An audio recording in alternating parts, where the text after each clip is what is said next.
It's about 4:15 in the morning, waiting for my teammates. We're going to carpool.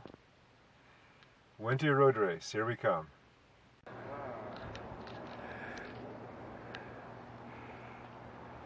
Doing a little prep before we take off. I think first order of business is going to be Starbucks for these guys.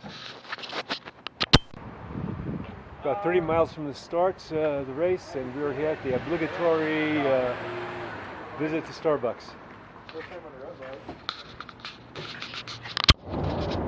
Okay, we just left Starbucks, and let's see. We have here some caffeine-laden coffee concoction and caffeine-laden cereal, or oatmeal. Oatmeal, okay. How about you? Get anything? No, I had a coffee earlier. Oh, okay. Okay, so what's the plan for you guys on the race? You're probably thinking survive the climbs? Pretty much. Okay. Survive. Finish. Now this guy back here probably has a real good chance, best of all of us. I don't want to crash. That's all I don't want to do. Okay, I'm looking for this guy to get away on the hemisphere and then work his magic. Me, I'm going to just try for a pack finish. Yeah, she's made her finish. She's like, oh my arms, you know, whatever. But she's an artist. But I don't. Do you have to have anything to do with? I don't know if you can see this. Teammate Richardson sleeping. There's some people that don't need much warm up. Usually younger people.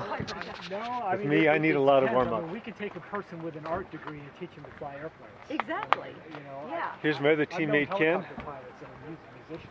Cool. He doesn't need much warm up either. No. No, I'm the ready guy to go. sleeping in the car. I'm ready to go. I got all my stuff Okay. on. I need to get my clothes on at least. And Vicky here doesn't have to race for another 3 hours or so. It's just freezing out here. Her other half is getting ready for his race. Yes. So being an old guy, I'm gonna need to warm up now. Down the road. You can go up down the road, right? Yeah. Exactly. It's all sunny.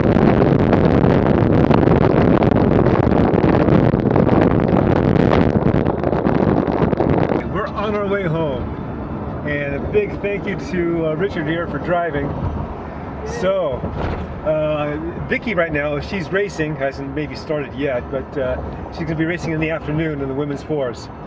And her boyfriend Chris raced earlier in the 4.5s. We're going to go around and talk about Alessi Adventures. Richard and Ken, we're in the 35 4.5s. So, Richard, give us a pithy view of your race. I'm ass kicked. It was hard. This race, it's a 15-mile loop, and it starts off on flats. All of a sudden you turn right and you go up the hemisphere. I call it hemisphere because it's like going up the side of a ball. And each lap is about 1,250 feet of ascension. So you guys are doing 3 laps. So you were saying you got disconnected a little bit on the first lap going up the hemisphere, and then you chase, and you caught them right before going up the hemisphere again, right? No. Well, no, on the descent that time. Yeah, caught him on the descent. On the descent. Yeah. And then on the second lap, second time up the hemisphere. I was in the front at the start of the climb, took off on the climb and got dropped, and took the whole next lap to get it back in sight, and climb came again, and there they went. Chase. Now over to Ken. Ken, so you were saying that you were basically with the whole group for up until the 3rd lap? Yes. When fun started happening. Yes. Everybody had the same idea. They were all going to drop the hammer on the 3rd lap, and it just killed everybody. It lined us up and knocked us all down. So you were saying that basically going up the hemisphere that 3rd time, the pack split in half? Yes, it split all over the place. It was a war of attrition. It was absolutely hard, very hard. I had a side stitch. Yeah. It was so hard. It was fun. I had a great time. But then later on, you were in a breakaway. Yes, yeah. Well, later on, I got into a breakaway with 7 other dudes, and we were hammering it for the last 3 miles, I want to say, towards the last part of the climb. And then on the final climb, all 7 of us were basically fighting for a position. We dropped 3 other dudes, and then there were just 4 of us fighting, just at the last, however many feet there on that last climb. So, and I think I came in 3rd somewhere there, 22nd overall, out of a field of 42. You haven't seen any race video of my race. That's because I got dropped early. First time up the hemisphere, I make it toward the top of the initial top, you dip a little bit, and then it goes up again, and at that point, I use all my bananas in terms of staying with these guys at speed. So I come off the back, and now I'm chasing. So basically, I'm time trialing the rest of the race. There's guys that have been spit out before I was spit out, others that were spit out after I was spit out. I catch up to some would catch up to me. All I know is I didn't finish last. Because of the type of riding that I did, basically a 55-mile time trial, because it's real similar to the type of work I've been doing in the muscular endurance block, I'm going to take a rest week this week and just do short, fast stuff on a couple of the days. And then the week after, I'll get back into muscular endurance type work for the longer rides that I'm gearing toward. I think our next race is going to be the Modesto Road Race around the mid-May. And of course the race I'm putting on, the Off the Front Omnium, is going to be at the end of May. I won't be racing it. Gotta watch the cash box. These guys are going to be racing it. Getting close to home, and one of the things that I noticed about our rides, or more after our rides, is what we ate. So with me, when I got in, I was pretty hammered.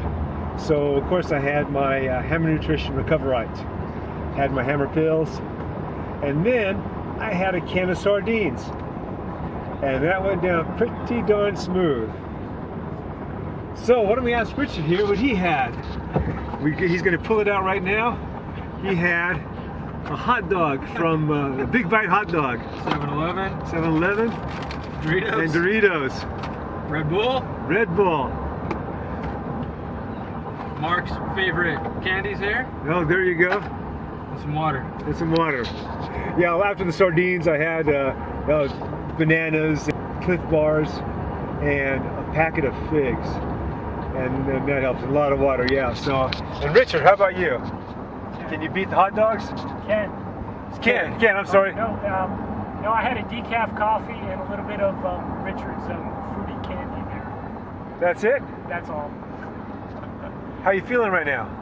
I don't feel hungry yet. I think it's because my stomach is so upset from the ride. In a previous video that I had, I was talking about old guys and recovery, and we were having a conversation here off camera, and Richard here has been doing 2-a-days. He's smiling here.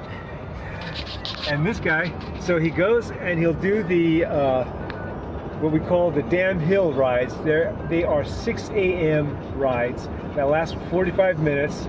They are all out race pace, and at the halfway point they finish on a 1-mile climb. Then there's a very, very quick regroup, and then you race on back to the start. So that'll usually last about 45 minutes. And then he goes and does this other ride, which is an amped ride, not anything like the damn hill ride in the morning, and he'll go and kill it on that. So that's what he did Tuesday. And not only that, Wednesday he did a time trial and put in a very good time. And then I saw him out Thursday at did you do the damn hill on Thursday? No. Okay, just did the Stevens? No, I couldn't wake up for the damn hill. Okay, so he just did the amped ride in the afternoon, and again was laying down some good power, and they had a lot of fun with that. Now I can't do that. I'm almost 61, and I'd love to be able to do that, but I can't do that. So the ride in the morning would have been enough for me, and I probably could have done the ride in the afternoon, and then that would kill me for like a couple days or something. So when you get to be my age, you got to be real careful and meter out your efforts. You are clearly not my age here, but how about you? Could you do those 2 days that No, Richard's doing? No, I cannot do 2 days. I can barely ride home from my bike at work after a damn ride. So that's enough for me. No 2 days. So now I'm hearing that maybe we need to check Richard's blood here. Yeah. That's what I'm thinking. He's lucky that it would cost me money, so I'm not going to do that. Well, you know the drill. Comment, like, subscribe. The Cycling Greek.